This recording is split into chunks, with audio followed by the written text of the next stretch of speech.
welcome back to another editing video. Today we're going to go through my images from the trip to Cardiff Bay.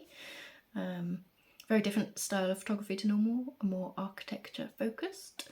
So I hope you come and join me on editing my Cardiff pictures and just reflecting on the trip a little bit and sharing some of my thoughts. So let's go!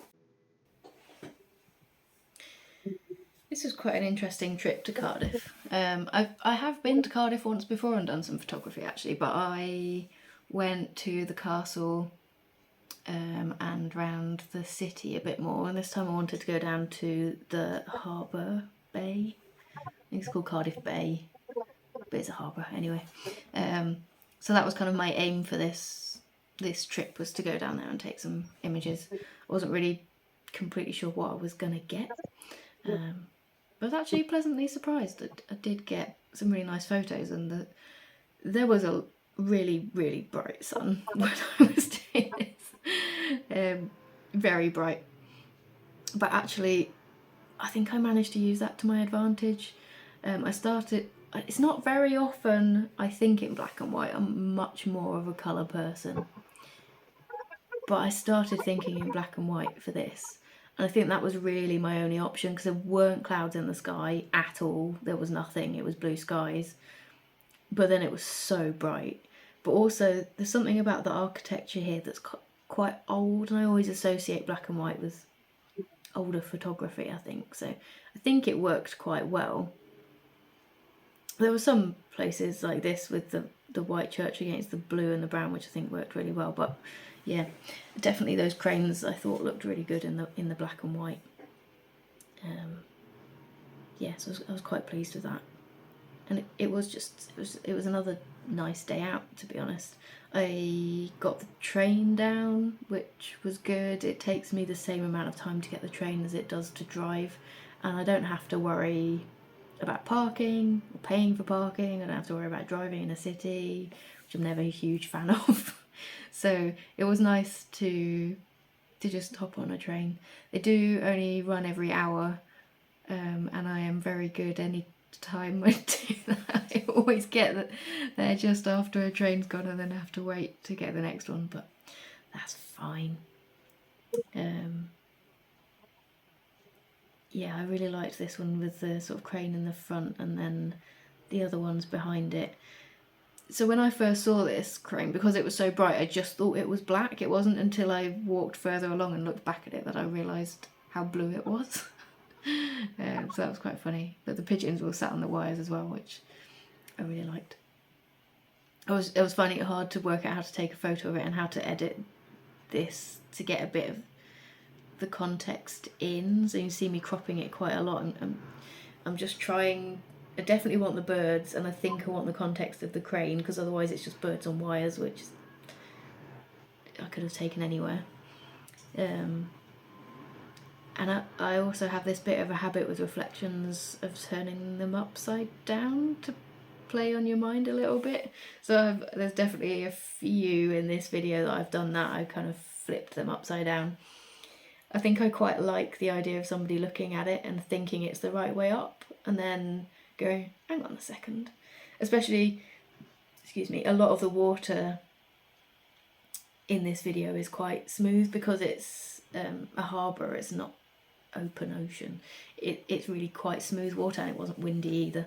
So that kind of plays on it even more. You can really see the reflections, they're really clear. So definitely like that. I don't think I said it in the video, but that building's actually the Welsh Parliament, which I realised when I got to the door. And they had all of the doors just wide open. I think you probably could have just walked straight in. I don't know, is that allowed? I'm not really sure.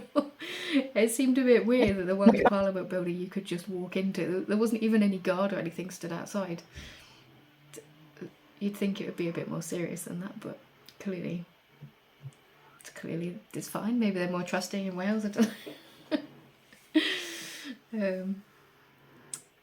So there's also a few that I will export in colour and then export in black and white, and then I decide a bit later what I want to do with it. Sometimes on Instagram I do a little poll of asking people which they prefer, the colour or the black and white version. which people seem to quite like. So maybe I'll do some of those with these. It's quite interesting actually to see what different people prefer. I think people have got certain habits or preferences just in general. Like generally I do prefer colour, but there's definitely certain things that I think look good in black and white. I wonder if I should have tried, again I'm not really much of an editor, but tried putting sort of a grainy cover over it, whether it would have just added a bit of history or that kind of feel like it's film rather than rather than a digital photo. Still got the macro lens that I use is from my granddad's film camera, and I've still not actually used the camera itself, which I do have, and I do really want to, but there's something about it that just makes me really nervous.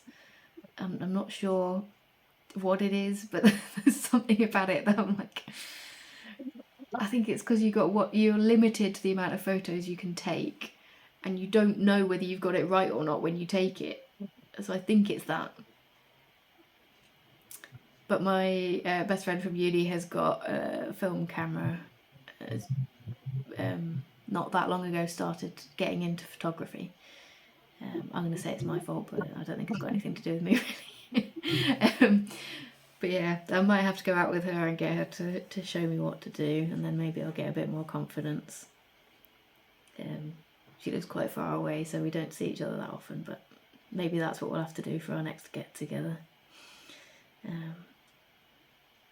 It definitely took a lot less photos on this trip than I did at Western Burt, although I don't know, I was out all day here as well. But I was definitely walking further between photos rather than stopping every 2 seconds. So this is on the same fast forward speed as the Western Burt one, and this one's only 10 minutes, and the Western Burt one was much longer, maybe 3 times longer. So yeah, it was nice to be by the water as well. I find the water really calming. Something about it just really appeals to me. There were boat trips, so I was almost tempted to go on one, but I decided to just focus on what I was doing, and I kind of walked quite far. I think I probably ended up walking around 7 miles in the end total. Not all of that was photography. I may have diverted to the shops before I went home as well. Yeah, so I think it probably would have been sort of 4 or 5 miles without that. But still a pretty decent walk, and I was walking around the bay, and I think I probably could have kept going, but my legs were definitely starting to ache by that point. So I was tried to be sensible and turn around at a decent point.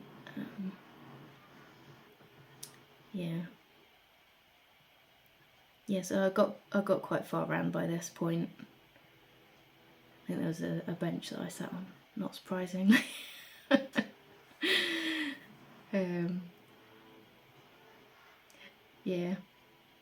I quite like this one with the hill and the rock kind of juxtaposing next to each other, and there's some quite interesting bits here. So actually I think I could have looked out to the sea here, but I spent most of my time kind of looking into the harbour rather than out to the sea, but maybe I'll do that next time. It was a really nice wildflower patch as well, which I really liked, just in the park. So I tried to kind of get down low and get those flowers at the front of the image, and then look out to see what was behind it.